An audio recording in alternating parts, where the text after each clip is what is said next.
ఓం నమో వెంకటేశాయ. 2026 ఆంగ్ల సంవత్సరానికి అలాగే శ్రీ పరాభవనామ సంవత్సరానికి సంబంధించినటువంటి ధనుస్సు రాశి ఫలితాలను తెలుసుకుందాం. ధనుస్సు రాశిని ఇంగ్లీష్లో సజిటేరియస్ అంటారు. మూల 1, 2, 3, 4 పాదములు, పూర్వాషాఢ 1, 2, 3, 4 పాదములు, ఉత్తరాషాఢ 1వ పాదము. ఈ సంవత్సరం ఆదాయం 14, వ్యయం 11, రాజపూజ్యం 5, అవమానం 6. ఈ సంవత్సరము అర్ధాష్టమ శని నడుస్తా ఉంది ధనుస్సు రాశికి. అండ్ గురుబలం చాలా అనుకూలంగా ఉంది. అది ఒక్కటే కనిపిస్తా ఉంది. మీకున్నటువంటి పలుకుబడి, ధైర్య సాహసాలు, ముందు చూపు, ముందుకు వెళ్లేతనము వల్ల మీరు సమస్యల నుండి బయటపడతారు. తెలివిగా పనులు చక్కబెడతారు. ఈ సంవత్సరము మీ తెలివి మీద మీ జీవితం ఆధారపడి ఉంది.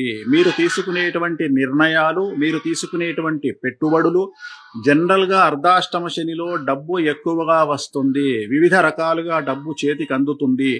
నానా విధాలుగా డబ్బు చేతికి అందుతుంది. ఆదాయ మార్గాలు పెరుగుతాయి. కానీ మూర్ఖపు నిర్ణయాల వల్ల, అతి తెలివి నిర్ణయాల వల్ల, ఈగోయిస్టిక్ నిర్ణయాల వల్ల సమస్యలు ఎక్కువగా వస్తాయి. అంటే ఉదాహరణ, పక్కవాడేదో చేస్తున్నాడు మనం చేయాలి అనేటువంటి ఆలోచనలు, లేదా ఈగోకు పోయి తీసుకునే నిర్ణయాలు మిమ్మల్ని బాధిస్తాయి. అంటే జనరల్గా డబ్బు లేక సమస్యలు చాలా మందికి ఉంటే, మీకు డబ్బు ఎక్కువగా ఉండడం వల్ల సమస్యలు. అర్ధాష్టమ శనిలో వచ్చేటువంటి సమస్యలు ఇవే. కాబట్టి కొత్తగా పెట్టే వ్యాపారాల వల్ల, అలాగే ఇన్వెస్ట్మెంట్ల వల్ల మీరు ధన నష్టంని కొని తెచ్చుకుంటారు. కాబట్టి జాగ్రత్తగా ఉండండి. విద్యార్థులకు చాలా అనుకూలంగా ఉంటుంది. మరీ ముఖ్యంగా వ్యసనాల జోలికి వెళ్లకుండా ఉంటే విద్యార్థులకు చాలా చాలా అనుకూలంగా ఉంటుంది.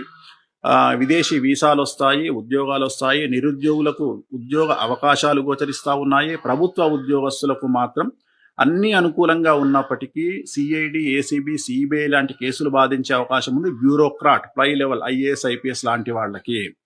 ఇక వ్యాపారస్తులకు ట్యాక్స్ల గొడవ ఉండేటువంటి అవకాశం ఉంది.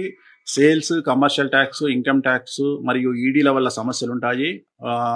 పెద్ద పెద్ద కాంట్రాక్టర్లకు మాత్రం ఈడీ సమస్యలు ఉండేటువంటి అవకాశాలు కనిపిస్తూ ఉన్నాయి. బట్ డబ్బు విపరీతంగా చేతికి అందుతుంది.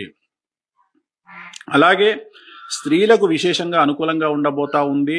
కుటుంబంలో మీ యొక్క మాట చెల్లుబాటు అయ్యేటువంటి అవకాశం కనిపిస్తూ ఉంది. సో వ్యాపారస్తులకు మనం అనుకూలంగా చూసుకున్నాము. అన్ని రంగాల వారికి అనుకూలంగా ఉంటుంది. అలాగే క్రీడాకారులకు, కళాకారులకు అవకాశాలు, ఆదాయం రెండూ పెరుగుతాయి. అవార్డులు, రివార్డులు కూడా వస్తాయి. సో క్రీడాకారులు అయిపోయిన తర్వాత మనం నెక్స్ట్ తీసుకునేటువంటి కేటగిరీలో రైతులు వస్తారు. రైతులు ఆల్మోస్ట్ చాలు పౌల్ట్రీ కానీ, లేదా చేపలు, రొయ్యలు, అలాగే 2 పంటల వరి పండించేటువంటి రైతులు, వీళ్ళందరికీ అనుకూలంగా కనిపిస్తూ ఉంది. 2 పంటల దిగుబడి, రాబడి హెచ్చుగా ఉంటుంది. రుణాలు తీరుస్తారు, శుభకార్యాలు నిర్వహిస్తారు. రాజకీయ రంగంలో ఉండే వారికి డబ్బు ఎక్కువ ఖర్చు అయినప్పటికీ కూడా విజయం మిమ్మల్ని వరిస్తుంది.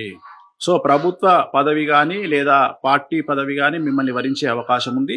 సో ఓవరాల్గా ఈ సంవత్సరం ధనుస్సు రాశి వారికి చాలా అనుకూలంగా ఉన్నప్పటికీ అర్ధాష్టమ శని వల్ల కొద్ది సమస్యలు కనిపిస్తూ ఉన్నాయి. సో తిరునల్లార్ శనీశ్వర ఆలయంలో ప్రత్యేకమైన శని పూజ నిర్వహించడం ద్వారా సమస్యల నుండి పూర్తిగా బయటపడతారు. నలుపు రంగు దుస్తులకు దూరంగా ఉండండి. ఈ సంవత్సరం అనుకూలంగా ఉంటుంది. ఓం నమో వెంకటేశాయ.